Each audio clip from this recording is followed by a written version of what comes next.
Hello everyone, मैं राघवेंद्र पाल एक बार फिर से अपने इस यूट्यूब चैनल पर आपका स्वागत करता हूं। आज मैं एक धमाकेदार वीडियो लेकर आया हूं और जिसका नाम है प्रपोजिशन। कई लोगों ने मेरे को बहुत कमेंट किए, सर प्रपोजिशन में वीडियो बनाइए। तो भैया मैं लेके आ गया हूं प्रपोजिशन का वीडियो और मैं आपको गारंटी भी दे रहा हूं कि अगर आप एंड तक इसको देखते रहें तो आपका जो भूत है प्रपोजिशन का ये खत्म होने वाला है। आप बिल्कुल अच्छी तरह से प्रपोजिशन समझ जाओगे। सबसे पहले बात करते हैं ये प्रपोजिशन कहाँ की बला है, यानी कि ये है क्या। तो प्रपोजिशन के नाम से पता चल रहा है कि प्रपोजिशन एक ऐसा वर्ड होता है जो किसी ऑब्जेक्ट की पोजीशन बताता है। पोजीशन इन द सेंस कि वो ऑब्जेक्ट कहाँ है, ऊपर है कि नीचे है कि अगर है कि बगल है, उसको प्रपोजिशन बोलते हैं। मैं अगर इस एक पेन को टेबल के ऊपर रख दूँ तो वो ऑन लग जाएगा क्योंकि वो ऊपर है।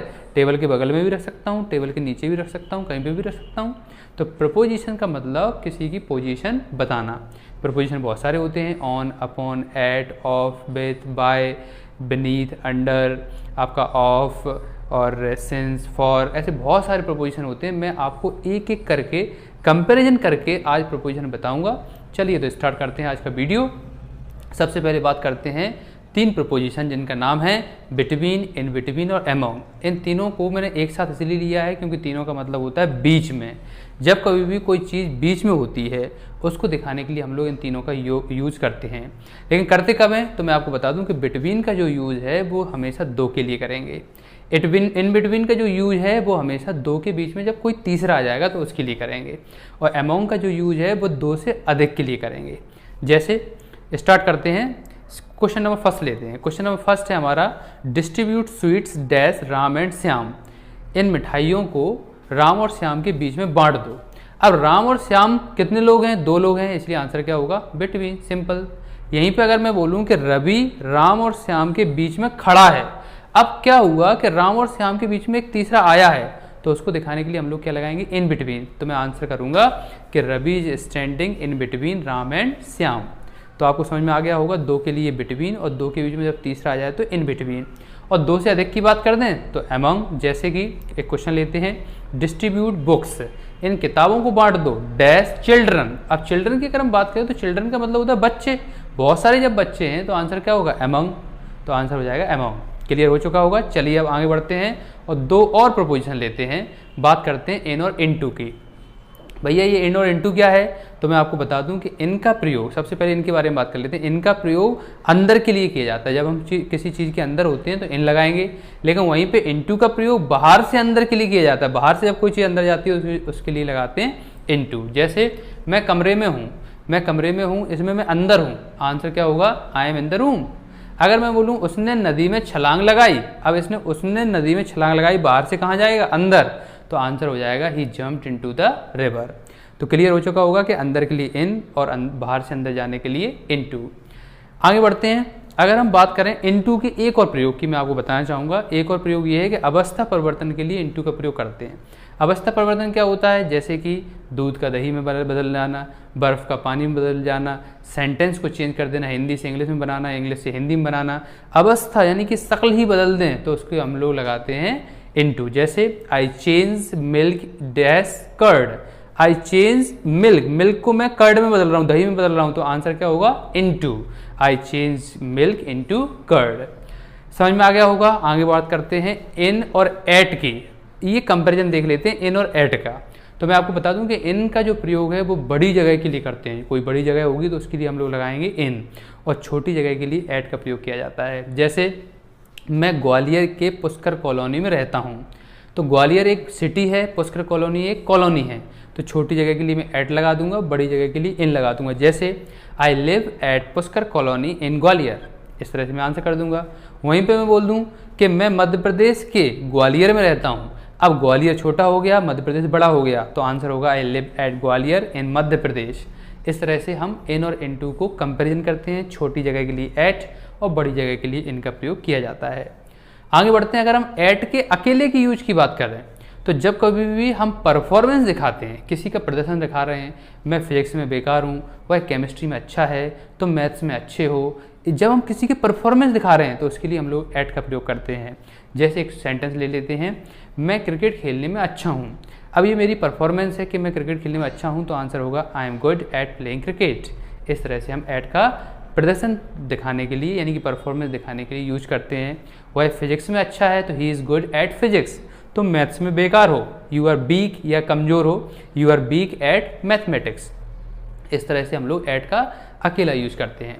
आगे बढ़ते हैं, अगर हम बात करें ऑन और अपॉन की, तो दोस्तों ऑन का प्रयोग होता है ऊपर के लिए, कोई चीज़ ऊपर है तो ऑन, लेकिन अपॉन का प्रयोग होता है ऊपर जाने के लिए। जैसे इन का प्रयोग अंदर के लिए, इनटू का प्रयोग बाहर से अंदर के लिए, ऐसे ही ऑन का प्रयोग ऊपर के लिए और ऑन अपॉन का प्रयोग ऊपर से ऊपर जाने के लिए। जैसे मैं बोलूँ, मान लीजिए एक एग्जांपल है कि कोई चीज़ है, उसके ऊपर कुछ रखा है, जैसे टेबल पे एक पेन रखा है, तो आंसर होगा there is a pen on the table. मैं पेन को टेबल पर रखने जा रहा हूँ, अब मैं रखने जा रहा हूँ, तो आंसर होगा I am going to keep this pen upon the table. तो जब कभी भी कोई चीज़ ऊपर होती है तो ऑन, और ऊपर जा रही होती है तो अपॉन। आगे बढ़ते हैं, अगर हम बात करें अंडर और बीनीथ की, दोस्तों अंडर और बीनीथ दोनों का मतलब होता है नीचे। जब कोई चीज़ नीचे होती है तो उसमें अंडर या बीनीथ लगाते हैं, लेकिन कब लगाते हैं तो भैया सुन लो ध्यान से कि जब कभी भी अंडर लगाना है हमें तो विजिबल चीज़ों के लिए, यानी कि जो चीज़ दिखाई दे रही है उसके लिए हम लोग अंडर लगाते हैं, और इनविजिबल चीज़ों के लिए, यानी जो चीज़ दिखाई नहीं दे रही है उसके लिए हम लोग बीनीथ लगाते हैं। जैसे एग्जाम्पल से एकदम क्लियर कर लेते हैं, आई am standing dash the roof, मैं छत के नीचे खड़ा हूँ। अब छत के नीचे जब मैं खड़ा रहूँगा तो मैं दिखाई दूंगा, तो आंसर होगा I am standing under the roof. अब मैंने सेकंड सेंटेंस बोला, all the oil resources are dash the land, यानी कि जमीन के नीचे सारे तेल के स्रोत हैं, तो आंसर क्या होगा बीनीथ। क्यों? क्योंकि इसमें जो तेल के स्रोत हैं वो दिखाई नहीं देते हैं, वो ज़मीन के अंदर होते हैं। तो जब कोई चीज़ दिखाई देगी तो उसके लिए बीनीथ, वो अंडर सॉरी, और अगर कोई चीज़ दिखाई नहीं देगी तो उसके लिए बीनीथ का प्रयोग करते हैं। चलिए आगे बढ़ते हैं और कंपैरिजन जानते हैं। बिसाइड और बिसाइड्स की अगर हम बात करें, दोस्तों इसमें सिर्फ एस का अंतर है। बिसाइड यानी कि बिना एस वाला जो है उसका मतलब होता है के बगल में, लेकिन वहीं पे बिसाइड्स की बात करें तो उसका मतलब होता है के अलावा। जैसे अगर आपको दोनों की मीनिंग पता है, आप आराम से क्वेश्चन बना लोगे। जैसे एक सेंटेंस लेते हैं, मैं टेम्पो में उसके बगल में बैठा था।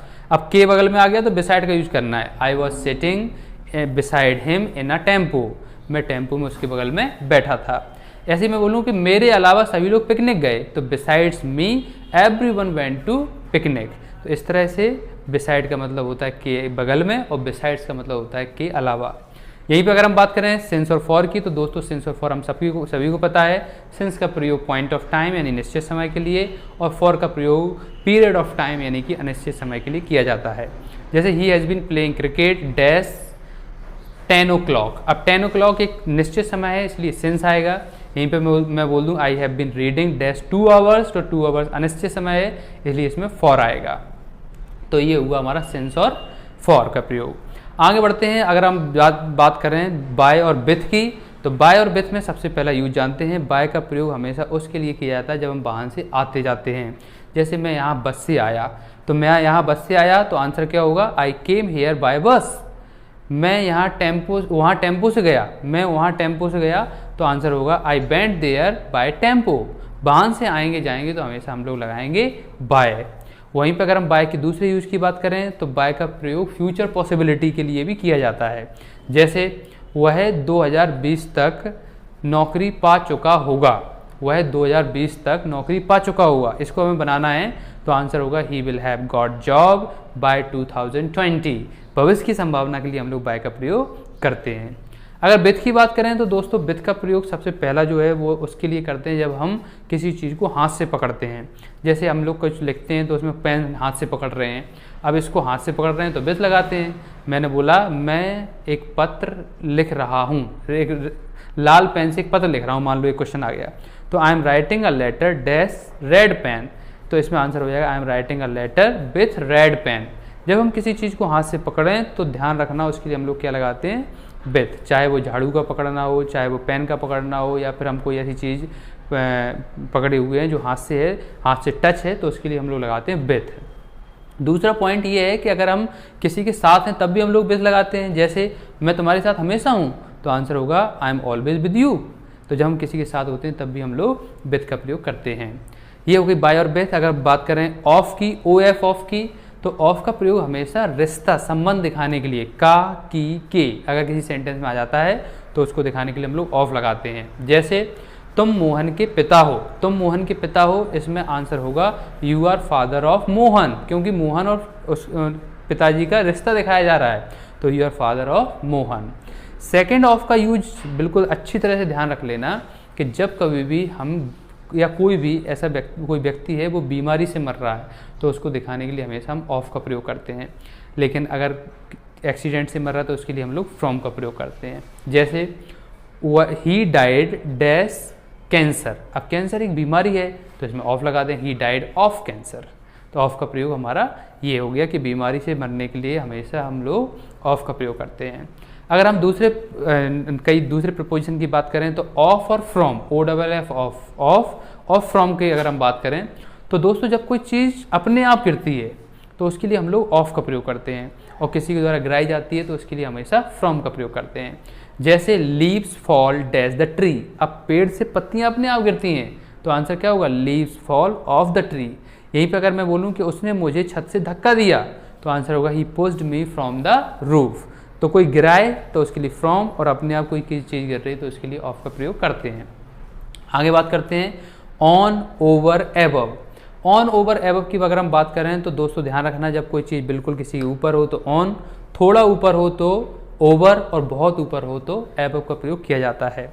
जैसे मैंने बोला टेबल पे एक पेन है, टेबल पर एक पेन है तो आंसर होगा there is a pen on the table, क्योंकि जस्ट ऊपर है। दूसरा मैंने बोला मेरे सर के ऊपर पंखा चल रहा है, मेरे सर के ऊपर पंखा चल रहा है तो a fan is moving over my head, यानी कि थोड़ा सा ऊपर है, इसीलिए हम लोगों ने क्या लगा दिया उसमें ओवर।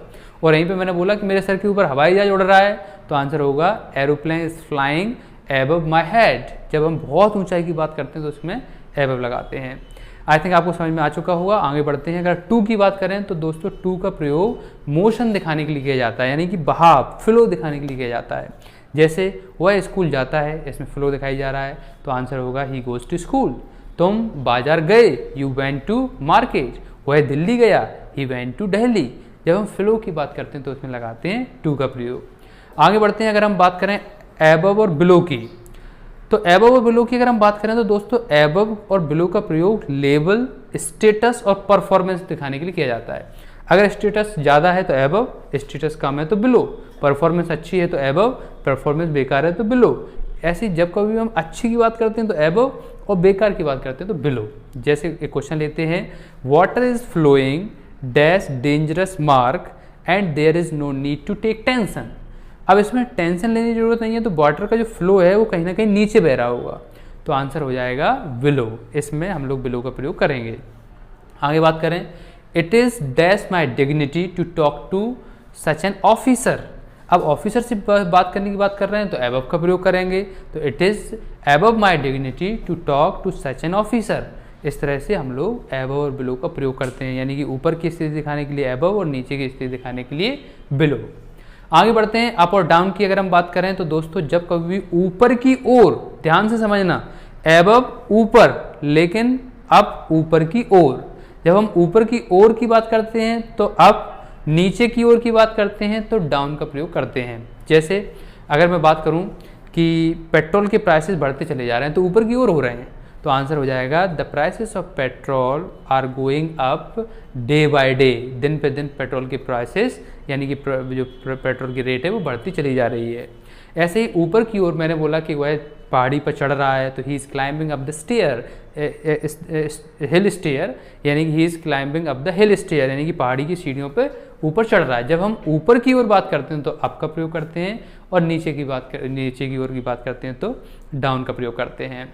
आई थिंक आपको समझ में आ चुके होंगे, और मैंने पूरे प्रपोजिशन इस वीडियो में कवर किए हैं। आप इसको अच्छी तरह से देखें, बार बार देखें, अपने प्रपोजिशन को क्लियर करें। इसी के साथ मैं आपसे विदा लेता हूँ। बहुत बहुत धन्यवाद। Thank you very much.